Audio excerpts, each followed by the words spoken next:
But what if you wanted your long, bendy carbohydrates more upmarket? Well, this is 3D printed pasta by Barilla, who's actually huge in the pasta scene with 200,000 followers. I mean, seriously, when have you ever seen pasta packaged like this? This is insane. But it does kind of make sense. I mean, clearly you're not whipping this out for a Tuesday night mac and cheese for 6, but you could use this for a centerpiece of a dish or like really fancy finger food, because the incredibly complex 3D printed shapes are apparently also really good at locking in the flavors of your sauce. So this is a plate of normal penne pasta.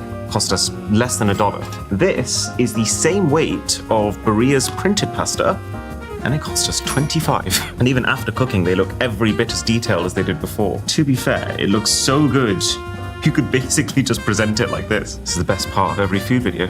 Normal penne in the sauce. Let's give it a twizzle while we're at it. Do you want some penne with this? That's already pretty great. So if that's $1, how do you improve on that? I want to try this Christmas tree looking one. Hot noodle fork, give it a little spin. Barilla never saw this coming. One downside is it is breaking up inside of the sauce because it's so intricate.